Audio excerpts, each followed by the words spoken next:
welcome back to my channel. I'm coming here with unboxing and walkthrough. A very good friend of mine gave me this, a good tarot buddy. I'll just mention her first name, Devo. Gave me this tarot deck, Pocket of Peers. She actually kickstarted this, and it's with various readers and creators of tarot. And it's actually their faces as depictions of the major and minor arcana. So here's a quick flip through of the book. I like this book because it actually gives you a note section, and I keep notes on my tarot. I'm one of those people, of every tarot deck I have. And so we're gonna go ahead and do this walkthrough. I'm not sure if this is available for purchase, but it's a magnetic box. Look at the inside. It's like a little library. I love this, love this, love this, love this.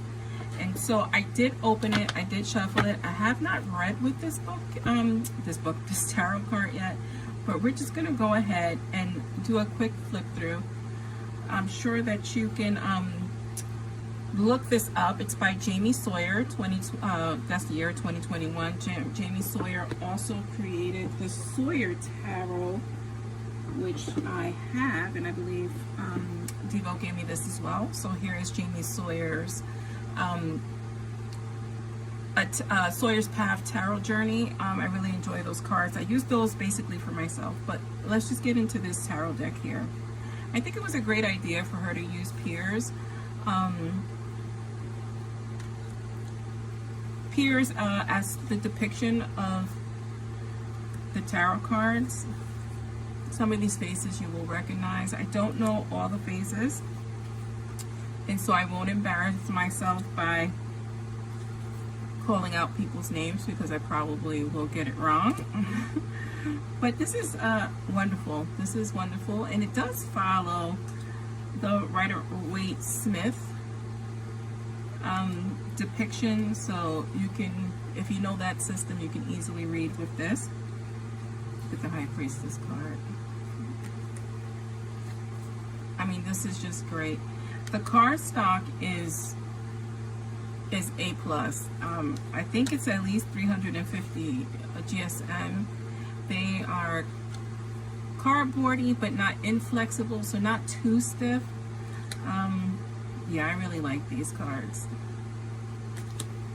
Look at the Ten of Swords here. Yeah, so I will shuffle them. They are high quality, so the deck is pretty thick, so I might have to split it up so you can see the shuffle. But yeah, this is nice. And I like that they all collaborated or agreed to collaborate with each other. I find that amazing as well, because they are forever present, right? Long after they stop reading and long after we leave this earth, these decks last centuries. So their impact is forever present in our time and in the time that's coming after we're all no longer here. And I think that's wonderful. You know, as a creator, because I've created my own oracle card deck, I'm also creating a tarot card deck. I can tell you the amount of work that goes into creating these cards. It's a lot. It's not an easy undertaking by any means, and so I admire everyone's fortitude in terms of making this possible.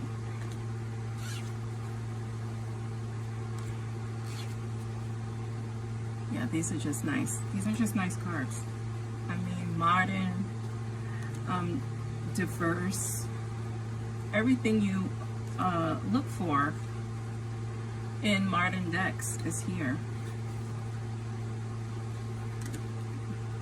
Now, I love diverse decks. It's not necessarily, I don't always just go for diverse decks. I go to whatever calls me, right?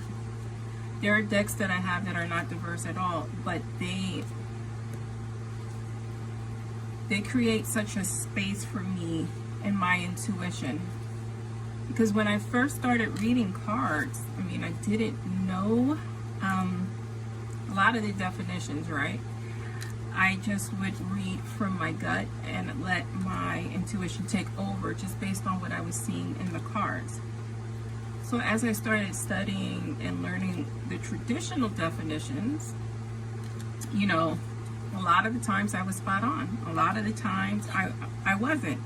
And that's okay as an intuitional reader, because that's ultimately what you want to do. You don't want to go by the book. The book is a guideline for those just beginning their journey. It's not the Bible on how it's done, right? It's a guide. Ultimately, you're supposed to let your own intuition take over. See, if I was reading this card, I would concentrate on sunflowers. Sunflowers remind me of my daughter. So despite what the Queen of Wands meaning is, I would reflect on my daughter and I would bring that into a reading, right? So that's the type of information I'm saying when I say that I'm an intuitional reader. It's bringing your own experiences, what certain elements mean to you based on your intuition, based on what your guides tell you, because a lot of us are in touch with our guides, a lot of us are mediums, and the symbology that spirit gives us is important. These cards are amazing. And that's something that can't be taught. Somebody can walk you through the tarot and walk you through the definitions.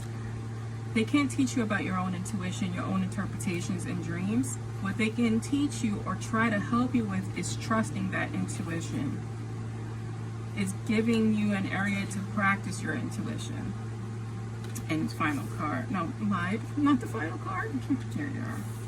Again, this deck is lovely, lovely, lovely. Let's give this a shuffle so you can see how they shuffle. I will try to shuffle the whole deck. So it's not really like metallic gilding, more like a gold edging to the deck. Yeah, see? They shuffle good. They're a little large for my hands. Again, I have tiny hands, but I can bridge them and I can shuffle them just fine. Overhand, they're kind of matte. Matte cards tend to stick together, so you might have to work and play with them to break them in so they can separate as you overhand shuffle. But yeah, I'll break these suckers in. So anyway, this is the Pocket of Peers tarot cards by Jamie Sawyer. She's awesome. She has tarot tiles that I've been keeping my eye on. I can't exactly afford them yet, but I will get there, and I will get those tarot tiles eventually. But yeah, I really love this. And if you have any questions, you can leave it for me. I'll also leave a link to her Etsy store in the description box. I'm Delilah Rose. Thank you for joining me.